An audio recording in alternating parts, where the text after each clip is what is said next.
ஓம் நமச்சிவாய. அனைத்து தமிழ் உள்ளங்களுக்கும் வணக்கம். நிகழும் ஸ்ரீ மங்களகரமான சோபகிருது ஆண்டு மார்ச் மாதம் 14ஆம் தேதி வியாழக்கிழமை அன்று சதுர்த்தி திதியில் பரணி நட்சத்திரத்தில் வைத்ருதி நாம யோகத்தில் சித்தயோகம் கூடிய நன்னாளில் இந்த மகத்தான பங்குனி மாதம் பிறக்கிறது.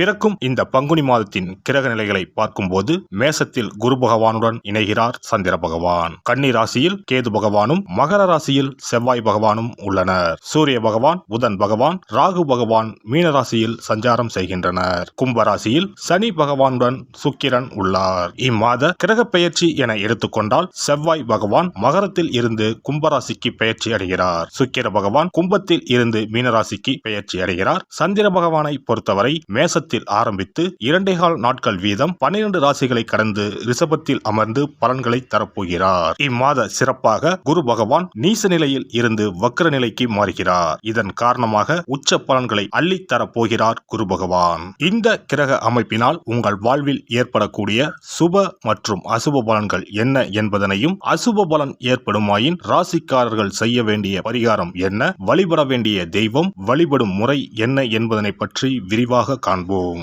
பிறக்க போகும் இம்மாதம் உங்கள் வாழ்வில் வளமும் நலமும் செல்வ செழிப்பும் பெற்று வாழ்வின் உயரிய நிலையை அடைய எல்லாம் வல்ல எம்பெருமானை வேண்டி விரும்பி கேட்டுக்கொள்கிறேன். கன்னிராசி அன்பர்களே, இந்த மாதம் புத்தி சாதுரியத்தை பயன்படுத்தி காரியங்களை வெற்றிகரமாக செய்து முடிப்பீர்கள்.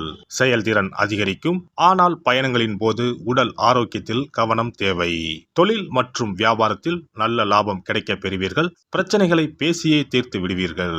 உத்தியோகத்தில் இருப்பவர்கள் பதவி உயர்வு, கூடுதல் பொறுப்பு கிடைக்க பெறுவார்கள். எதிலும் திட்டமிட்டு செயலாற்றுவதால் மேல் அதிகாரிகளின் பாராட்டுகள் கிடைக்கும். குடும்பத்தில் இருப்பவர்களிடம் அனுசரித்து நடந்து கொள்வது அமைதியை தரும். கணவன் மனைவி இருவரும் சேர்ந்து எடுக்கும் முடிவுகளால் குடும்ப விஷயங்கள் சாதகமாக நடக்கும். பிள்ளைகளால் பெருமை சேரும். பெண்களுக்கு அடுத்தவர் பேசுவதை காதில் வாங்காமல் தவிர்ப்பது நல்லது. நீண்ட நாட்களாக இழுபறியாக இருந்த பிரச்சனைகள் குறையும். மனதில் எதிர்காலம் பற்றிய சிந்தனைகள் உண்டாகும். மாணவர்களுக்கு கல்வியில் வெற்றி பெற நண்பர்களின் உதவிகள் கிடைக்கும். வீண் செலவை குறைப்பது நல்லது. கலைத்துறையினரை பொறுத்தவரை எடுக்கும் முயற்சிகள் சாதகமான பலன் தரும். கடன் பிரச்சனை தீரும். எதிர்ப்புகள் அகலும். தொழில் வியாபாரம் தொடர்பான போட்டிகளும் நீங்கும். அரசியல் துறையினர் விடாப்பிடியாக செயல்பட்டு சில வேலைகளை முடிப்பீர்கள். நண்பர்களுடன் மனத்தாங்கல் வரும். யாருக்கும் சாட்சி கையெழுத்திட வேண்டாம். வேலையாட்களால் பிரச்சனைகள் வரக்கூடும். மறைமுக எதிர்ப்புகள் வந்து நீங்கும். நட்சத்திர பலன்கள். உத்திரம் 2, 3, 4ஆம் பாதங்கள். இந்த மாதம் குடும்பத்திலும் மகிழ்ச்சி தரக்கூடிய நிகழ்ச்சிகள் நடைபெற்று மேலும் மன நிம்மதி ஏற்படும். தொலைதூர பயணங்கள் மேற்கொள்ளக்கூடிய வாய்ப்புகளும் அதன் மூலம் அனுகூலமான பலன்களும் உண்டாகும். அஸ்தம் நட்சத்திரம். இந்த மாதம் துணிச்சலாக எதையும் செய்து முடித்து காரிய வெற்றி அடைவீர்கள். மற்றவர்களுடன் இருந்த பகை நீங்கும். பூர்வீக சொத்துக்களில் இருந்த சிக்கல்கள் தீரும். பணவரத்து கூடும். அரசாங்கம் மூலம் லாபம் உண்டாகும். நீண்ட தூர பயணங்களால் சாதகமான பலன் கிடைக்கும். சித்திரை 1, 2ஆம் பாதங்கள். இந்த மாதம் தொழில் வியாபாரத்தில் இருந்த தொய்வு நீங்கி விறுவிறுப்படையும். வசூலாக வேண்டிய கடன் பாக்கிகள் வசூலாகும். தொழில் தொடர்பான பிரச்சனைகள் தீரும். உத்தியோகத்தில் இருப்பவர்கள் பணி தொடர்பான கஷ்டங்கள் குறையும். நரசிம்மரை வணங்க மனதில் தைரியம் உண்டாகும். எதிர்ப்புகள் அகலும். எதிலும் வெற்றி உண்டாகும். அதிர்ஷ்ட கிழமைகள் புதன் மற்றும் வெள்ளி. அதிர்ஷ்ட தினங்கள் பங்குனி 14 மற்றும் 15. சிறப்பு பரிகாரம். வாரந்தோறும் செவ்வாய்க்கிழமை அன்று வீட்டில் உள்ள முருகப்பெருமான் படத்தினை துடைத்து சந்தனம் குங்குமம் பொட்டு வைத்து சிகப்பு அரளிப்பூ கொண்டு அலங்காரம் செய்யுங்கள். ஒரு கண்ணாடி டம்ளரில் தண்ணீர் ஊற்றி ஒரு எலுமிச்சை பழம், சிறு வெட்டிவேர் போட்டு முருகன் படத்திற்கு முன் வைத்து விடுங்கள்.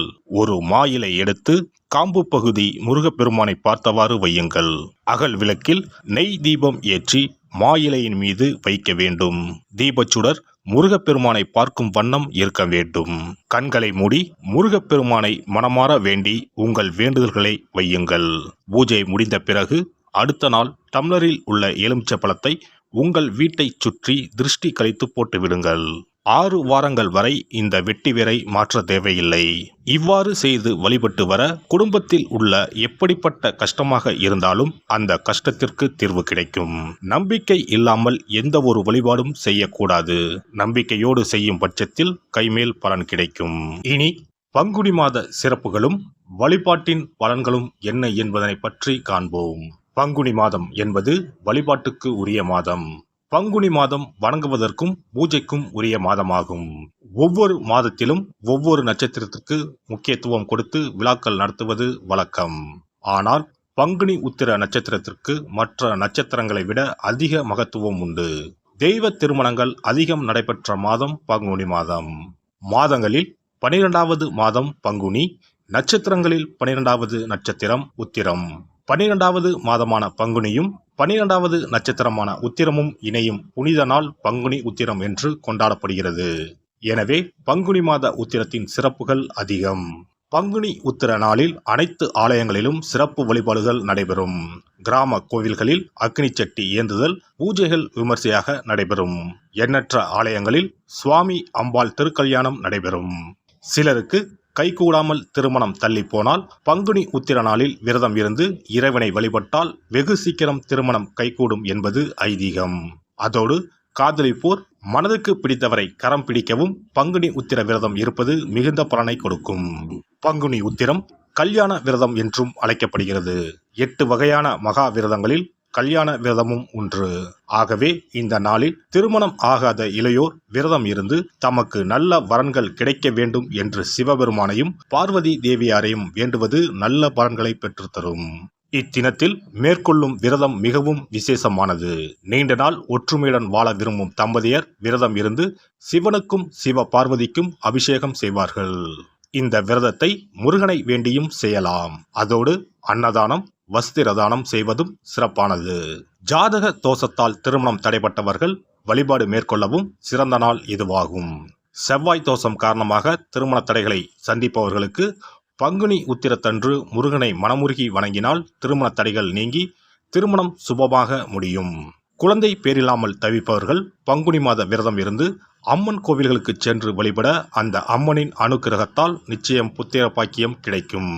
தொழில் மற்றும் வியாபாரங்களில் ஈடுபடுபவர்கள் தமிழ் வருடத்தின் கடைசி மாதமான பங்குனி மாத தினத்தில் திருஷ்டி பூசணிக்காய் வாங்கி உங்கள் வியாபார இடங்களை திருஷ்டி கழித்து அதற்குரிய நேரத்தில் உடைக்க வேண்டும். இப்படி செய்வதால் உங்களுக்கு இந்த ஆண்டு ஏற்பட்ட தோஷங்கள் அனைத்தும் நீங்கும். பங்குனி உத்திர நன்னாளில் நம்மால் முடிந்த அன்னதானங்களை செய்வது மிகுந்த புண்ணியம் தரும். எலுமிச்சை சாதம் அல்லது தயிர் சாதம் அல்லது சர்க்கரை பொங்கல் என அன்னதானம் செய்யலாம். அதேபோல் நம்மால் முடிந்த அளவுக்கு மஞ்சள், சரடு, குங்குமம், கண்ணாடி என மங்கள பொருட்களை பெண்களுக்கு வழங்குவது விசேஷ பலன்களை கொடுக்கும். முருகப்பெருமான் நமக்கு இதுவரை இருந்த காரிய தடைகள் அனைத்தையும் களைந்து நமக்கு நல்வழி காட்டி அருளுவார். பங்குனி மாதத்தில் அனைத்து நாட்களிலும் கோவிலுக்கு சென்று வருவது மிக்க பலனை தரும். மேலும் செல்வ செழிப்புடன் வாழ்வதற்கு உதவும். எல்லாம் வல்ல இறையருளால் நீங்களும் உங்கள் அன்பு குடும்பமும் உடல் நலம், நீலாயுள், நிறை செல்வம், உயர் புகழ், மெய்ஞானம் ஓங்கி வாழ்க வளமுடன். இந்த வீடியோ பதிவு உங்களுக்கு பிடித்திருந்தால் லைக் பண்ணுங்க, கமெண்ட் பண்ணுங்க, ஷேர் பண்ணுங்க, மறக்காம சப்ஸ்கிரைப் பண்ணுங்க, பக்கத்துல இருக்கிற பெல் பட்டனை கிளிக் பண்ணுங்க. நன்றி, வணக்கம். ஓம் நமச்சிவாய. சிவாய நம.